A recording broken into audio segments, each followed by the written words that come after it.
Bonjour à tous, j'espère que vous allez bien et on se retrouve aujourd'hui pour un nouveau tutoriel. Ça va être celui-ci, un tutoriel donc assez coloré, assez intense, un petit peu différent de ce que je vous faisais ces temps derniers. Et on va travailler avec la Norvina Volume 4 qui est une palette que je vous avais montrée pendant mes achats de la journée Gold et qui est une palette qui a vraiment des harmonies extrêmement différentes, des finis très différents aussi, métallisés, satinés, mat, des paillettes, tout ce que vous voulez.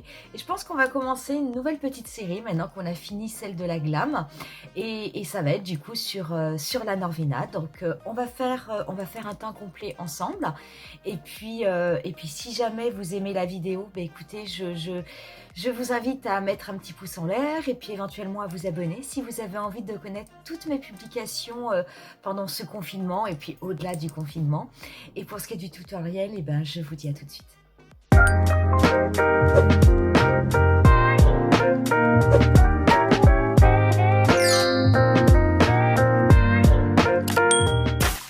Je vais commencer par appliquer la base Hydro Grip de Milk qui, en plus d'avoir un effet réellement hydratant sur ma peau, va permettre ainsi au fond de teint de bien tenir et de ne pas bouger pendant toute la journée.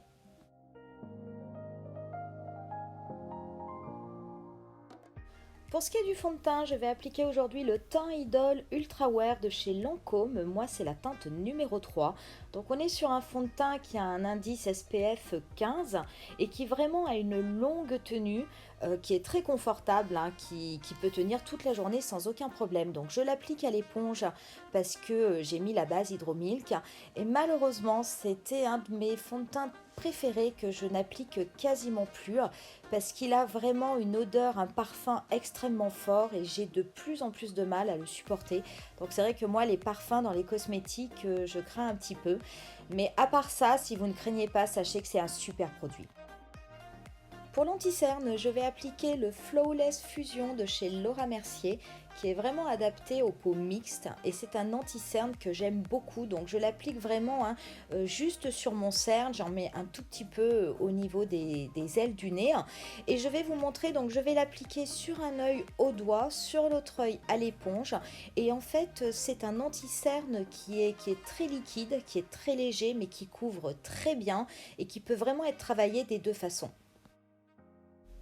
Je passe ensuite sur mes yeux où je vais appliquer le Primer Potion anti-âge de chez Urban Decay. Donc vraiment, alors ça c'est une super belle trouvaille parce que non seulement les fards tiennent vraiment toute la journée comme avec le primer original, mais en plus il y a vraiment un effet lissant sur ma paupière. Pour la poudre, aujourd'hui, ce sera la Hydra Powder hyaluronique de chez By Terry en teinte translucide. Donc hyaluronique, hein, c'est le mot magique. Donc ça va permettre de lisser un petit peu tout ça. Donc je l'applique en la tapotant sur une joue et après je la lisse. Donc c'est une poudre qui est extrêmement légère, très volatile. C'est vrai que le packaging n'est pas très simple parce que quand on ouvre la boîte, on a tendance à avoir plein de poudre qui tombe à côté. Mais bon, après à l'application, c'est vraiment une poudre qui, on a l'impression de ne rien avoir sur le visage et c'est vrai que je l'aime beaucoup. Et une fois qu'on a fait ça, on va pouvoir commencer à travailler avec cette palette absolument magnifique de chez Anastasia Beverly Hills.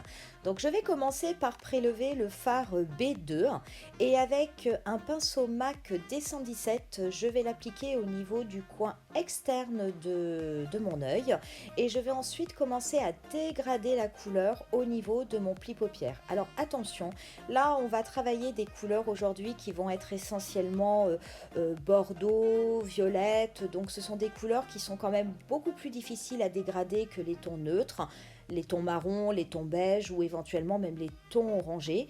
Donc ça reste plus simple que le bleu et que le vert, mais c'est par contre des couleurs qui ont besoin d'être vraiment estompées avec une certaine précision et avec un petit peu de patience, de façon à avoir un effet assez joli, plutôt que de se retrouver avec un œil de panda tout rond avec plein de couleurs. Donc je prélève extrêmement peu de produits, ce sont des fards Anastasia Beverly Hills donc qui ont tendance à être légèrement poudreux. J'applique le fard et après je dégrade avec des petits mouvements circulaires, avec des mouvements de va-et-vient. Et sur l'extérieur de mon œil, je vais dégrader le fard pour essayer de faire une forme un peu étirée. Une fois que j'ai bien dégradé ma couleur de transition, je vais prélever avec un pinceau Zoeva 231 la couleur E4, qui est la couleur la plus foncée de la palette dans les tons bordeaux, et je vais la déposer en tapotant au niveau du tiers externe de ma paupière mobile. Et une fois que j'ai déposé mon fard, donc pareil, hein, j'en prélève relativement peu, je vais commencer à le dégrader avec des petits mouvements circulaires. Donc par contre, j'essaye de bien dégrader mon fard sans trop dépasser cette couleur-là qui va m'apporter un petit peu d'intensité. Je ne vais pas énormément l'étirer. Donc je n'hésite pas éventuellement à replonger mon pinceau un tout petit peu au niveau du fard pour après l'appliquer. Une fois que je l'ai bien dégradé, je vais prendre un pinceau un petit peu plus petit parce que moi j'ai une petite paupière mobile et je vais faire la même chose mais au niveau du coin interne pour faire en fait une forme de halo. Donc j'applique pareil le fard au niveau du coin interne en le tapotant et après je commence à le dégrader avec des petits mouvements circulaires et avec mon petit pinceau, je vais légèrement dégrader cette couleur du tiers interne au tiers externe en faisant bien attention à bien rester au niveau de mon creux paupière et à ne pas remonter. Comme je veux appliquer aujourd'hui la teinte pailletée de la palette, je vais tout d'abord mettre un primer et c'est le Glitter Primer de NYX. Donc moi je l'applique au niveau du centre de ma paupière mobile avec un petit pinceau. Je vais juste tapoter avec mon doigt hein, pour être sûr que c'est bien sec. Et après je vais prélever la couleur E3 avec un petit pinceau. Moi c'est le E120 de chez Urban Decay qui est spécial paillettes. Donc si vous n'avez pas ce pinceau, vous prenez simplement un pinceau qui a des poils relativement courts. Vous pouvez aussi l'appliquer au doigt si vous avez appliqué une base juste avant, de façon à ce que la paillette accroche. Alors attention sur ce fard E3, parce que les paillettes sont vraiment compressées dans le godet, mais il n'y a pas d'agent liant.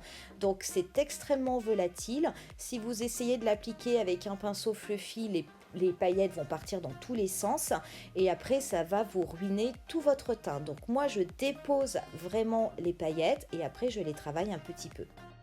Une fois que j'ai fait ça, je reprends un petit pinceau et la couleur B2 et je vais m'occuper de mon ras de cils inférieur. Donc je vais tout d'abord apposer cette couleur sur la totalité de mon ras de cils inférieur en dégradant bien et je vais la faire connecter du coup avec la forme au niveau du coin externe de mon œil. Je prélève ensuite de nouveau la teinte E4 avec un pinceau un petit peu plus précis et je l'applique également au niveau de mon ras de cils inférieur mais en faisant attention d'être le plus proche possible de mes cils. Pour l'eyeliner, je vais appliquer aujourd'hui la teinte Alkaline de chez Urban Decay qui est vraiment une couleur bordeaux absolument magnifique et je vais le déposer au niveau de la muqueuse inférieure mais également de ma muqueuse supérieure pour accentuer ce côté bordeaux du maquillage.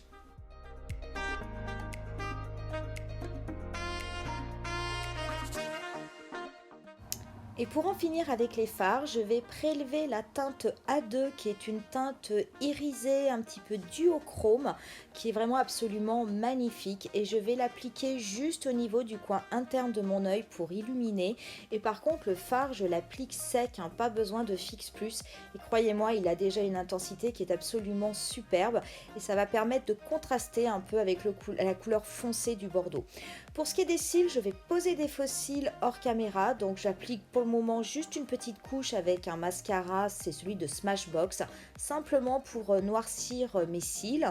Donc je l'applique au niveau des cils du haut et également au niveau des cils du bas.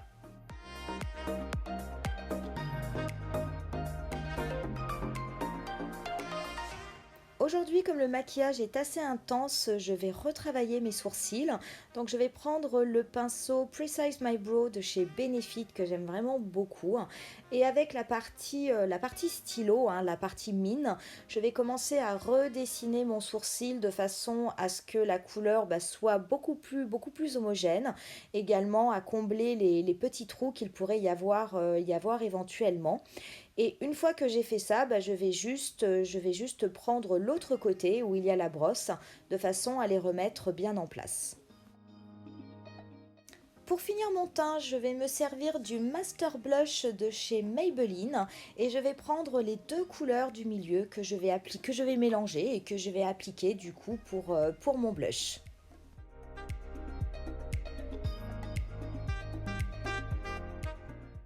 Je prends ensuite la palette Face and Form de chez Sleek en teinte light et je vais me servir du bronzer, hein, mais je vais en mettre quand même extrêmement peu, donc un petit peu au niveau du creux de mes joues et je vais en mettre légèrement sur les arêtes de mon nez, mais je ne vais pas par contre en mettre sur tout le visage, hein, comme je mets d'habitude parce que je veux que ce soit léger. Une fois que j'ai fait ça, je garde la palette Face and Form de chez Sleek et je vais me servir de l'highlighter qui est vraiment très joli, hein, et je vais en appliquer un tout petit peu au niveau de l'arête de mon nez et également juste au-dessus de mon blush et au niveau de l'arc de Cupidon.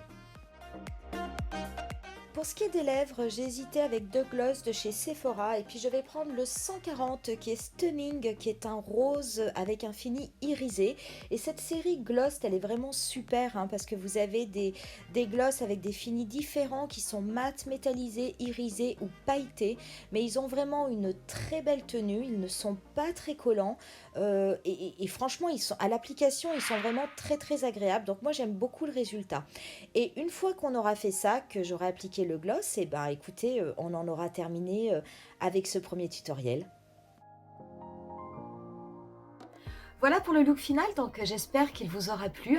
Alors que vous dire sur cette palette? Mais cette palette, elle est vraiment extraordinaire. Donc au niveau de la pigmentation, on est vraiment sur du fard Anastasia Beverly Hills.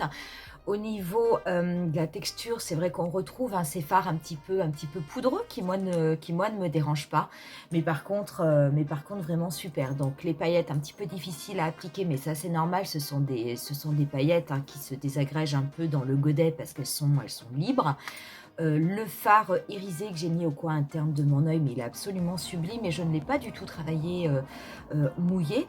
Donc je pense qu'en étant mouillé, il doit avoir encore plus d'intensité.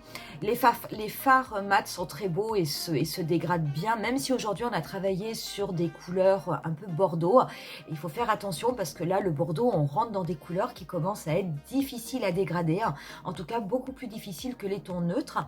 Mais néanmoins, le travail se fait vraiment extrêmement bien. Donc moi, j'aime beaucoup cette palette. Je vais vous refaire d'autres tutoriels avec d'autres harmonies, avec d'autres styles. Et puis si jamais vous avez la palette, écoutez, n'hésitez pas à me le dire. Si vous comptez l'acheter aussi, vous pouvez me le dire en commentaire.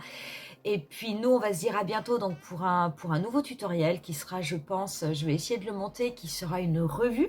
Donc ça fera partie des nouveaux formats que je vais mettre en place pendant le confinement.